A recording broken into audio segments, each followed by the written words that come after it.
Fala pessoal, tudo bem com vocês? O Renato escala mal, demora pra mexer e ainda escapa da derrota no fim. O Atlético jogou melhor, mas ainda assim desperdiçou 2 pontos em Porto Alegre. Chega mais, eu sou o Chico Garcia, inscreva-se no canal, hein? E vamos juntos.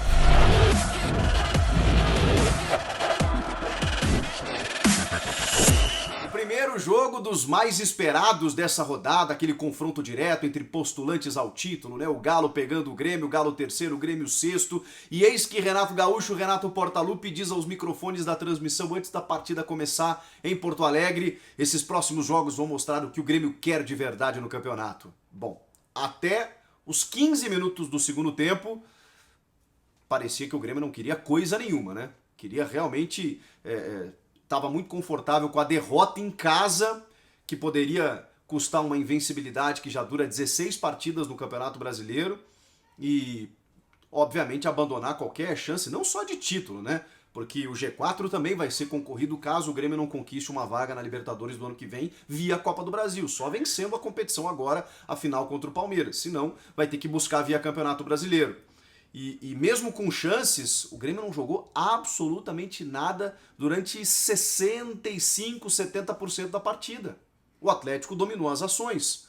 O Jorge Sampaoli, de forma muito inteligente, né, escalou o seu habitual time que ele costuma atuar em algumas vezes, né, com 3 zagueiros, mas com o Igor Alonso às vezes fazendo de lateral, o Guilherme Arana praticamente como um meia, o Keno caindo com muita velocidade pelos lados, junto com o Savarino do outro. O Eduardo Vargas de muita movimentação, 2 volantes, entre aspas, né, apenas no meio, né, o Alan e o Johan, que na verdade é mais um meio campista, com esses 3 zagueiros que quando atacados, né, fechavam numa linha de 5 e para começar o jogo, muitos desses zagueiros viravam construtores, né, o Igor Rabelo, por exemplo, estava depois da linha divisória do gramado, o Júnior Alonso, né, melhor dizendo, pelo lado esquerdo, fazendo a lateral, o Arana pisando na área. Assim jogava o Atlético Mineiro, que foi muito mais rápido nas suas ações, fez transições muito mais rápidas do que o Grêmio. Por quê? Porque o senhor Renato Gaúcho, que tinha problemas, reconheço, ele estava sem o Matheus Henrique, o Maicon é uma pena, deu uma entrevista até no final do jogo com a voz embargando, dizendo eu tento jogar e não consigo. Isso é triste mesmo, um jogador já de uma certa idade, né, 36 anos, tem um clássico Grenal no fim de semana, a gente sabe como o Grenal ele é importante, ele tem a ver também com você travar um postulante ao título sendo ele o seu rival, então tudo isso entra na conta da rivalidade, não que você vá priorizar o clássico, mas a gente sabe que ele tem outra importância, o Maicon tá voltando de lesão, entrou no segundo tempo contra o Palmeiras e mudou o jogo, o Grêmio empata a partida por conta dele. E agora, contra o Atlético Mineiro também, ele só foi entrar aos 15 do segundo tempo. Por quê? Porque não tinha condições de começar. E aí o que faz o Renato? Né? Ele aposta de novo no Tassiano, que é um jogador que muitas vezes cumpre um papel tático, é um cara voluntarioso, aquela coisa toda, mas ele tecnicamente não agrega, não entrega. E aí o meio-campo ficou muito lento, mas muito lento. O Jean-Pierre melhora no segundo tempo, não começa bem também, porque o meio-campo estava muito travado. O Jean-Pierre já não tem muita mobilidade. Mas quando entra o Maicon, quando entra o Pinares, o Jean-Pierre começa a construir muito mais, com muito mais parceria, compactação. Você ter Lucas Silva, Tassiano e Jean-Pierre, esse teu meio-campo aqui, cara, ele demora uma vida para dominar uma bola e buscar uma jogada. E aí, quando o Renato percebe isso, já é um pouco tarde, né? Já são 15 minutos do segundo tempo, já tinha que voltar no intervalo, já estava perdendo com alguma substituição. Ele tinha o Darlan. O Darlan é muito mais móvel, pode não ser melhor do que o Lucas Silva tecnicamente, que o Tassiano ele é com certeza, né? Mas colocasse então Darlan, Lucas Silva e Jean-Pierre. Isso teria funcionado mais sem o Matheus Henrique e sem poder contar com o Maicon por 90 minutos. Outro jogador que eu queria falar, o PP. O PP está sendo vendido para o Porto e a expectativa é que o Grêmio entregue ele apenas no mês de junho ou julho, né, na metade do ano, para que ele fique aqui até o fim da Copa do Brasil. Visivelmente ele não tá conectado mais no Grêmio, pelo menos essa é a impressão que eu tenho, não foi só de hoje, é dos últimos jogos.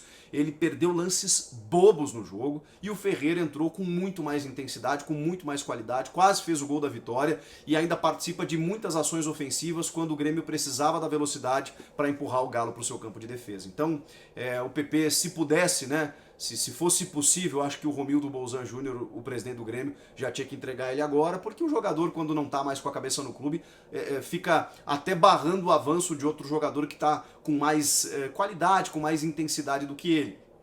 Vale até para o Luiz Fernando, que tecnicamente não chega nem perto do PP, mas é um jogador que tem colaborado. Contra o Palmeiras foi dele o cruzamento para o Diego Souza. O Atlético faz tão bem essa transição ofensiva que conseguiu o seu gol num pênalti que aconteceu do Tassiano, que vai fazer a marcação no Arana, né? Um toque de calcanhar do Vargas e acaba derrubando o meia lateral atacante do Atlético Mineiro dentro da área. Um pênalti cobrado pelo Johan que o Vanderlei não conseguiu defender. Mas até ali, o Grêmio não tinha chutado nenhuma bola no gol. Aliás, o Grêmio só chuta uma bola no gol quando faz o gol de empate através do Everton. O Everton, aquele que veio do São Paulo, que não entra em muitos jogos, mas entrou e de perna direita, que não é o forte dele, acabou fazendo o gol de empate ali, dando um respiro pro Grêmio. Mas o Grêmio ali já vinha melhorando. Com a entrada do Maicon, o Grêmio começa a comandar as ações de novo. Mas a pergunta que eu me faço é por que demora tanto? Tá, tem a questão física do Maicon, né? Que se ele começasse, tudo isso facilitaria, porque é um cara que dita o ritmo do time, é um cara que joga num outro nível, numa outra classe, ele é um outro nível de jogador. Mas, poxa vida, como é diferente quando o Maicon, o Pinares, o Ferreira e o Everton entraram. O Grêmio começou a pressionar o Galo no seu campo de defesa, criou as oportunidades que não havia criado até então, conseguiu o empate e por pouco não consegue a vitória. Tanto que o Galo não consegue mais contra-atacar. O Vargas não fez um bom jogo, o Savarino não fez um bom jogo, o Vargas tem o toque de calcanhar ainda pro lance do pênalti, mas só também. E o Queno sim, o Queno sempre foi perigoso, dando muito trabalho, especialmente pelo lado esquerdo, porque ele pegava na bola e é muito difícil fazer a cobertura desse tipo de jogador. Mas depois o Galo teve dificuldades também, porque o Grêmio começou a controlar mais o jogo e aí começou a ter mais velocidade na transição. O Grêmio foi muito lento no primeiro tempo. Errou muitos passes bobos, assim, de metros de distância, entregando a bola para o Galo. E o Galo, quando recupera essa bola, ele é muito rápido. E no caso do segundo tempo, o Grêmio começou a ser um pouquinho mais efetivo, né? Não deixava o Galo chegar. Quando vinha um jogador do Galo, o Grêmio trocava essa bola. E aí o Jean-Pierre foi muito importante na segunda etapa por isso, porque ele carimbou quase todas as jogadas ali no meio e conseguiu com que o Grêmio tivesse mais velocidade. Vejam só, o Jean-Pierre não é um jogador rápido, mas ele, ao ter parceria e compactação, ele consegue ser ágil. E isso é fundamental. Ele pode não correr, mas ele faz a bola correr, ele faz o jogo andar, porque ele tem visão de jogo e tem qualidade. Agora, se ele pegar a bola e estiver sozinho, ele não vai conseguir, ainda mais com outros jogadores sem tanta mobilidade, como no caso do Tassiano e do Lucas Silva.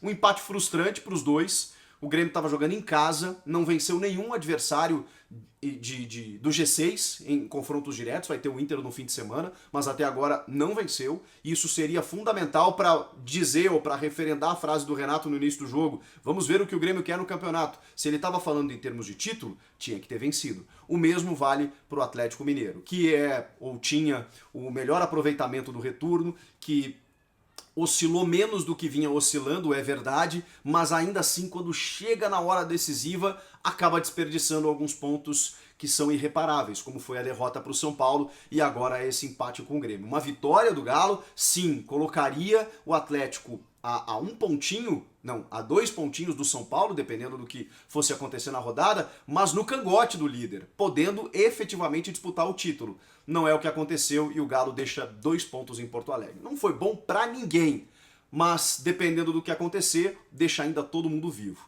É uma rodada especial, está sendo, não vai decidir o campeão ou todas as posições, ainda tem muitos confrontos diretos, mas é nesses jogos que a gente precisa ver algumas coisas melhores, né? Algumas posturas diferentes, algumas agressividades, ousadias dos treinadores.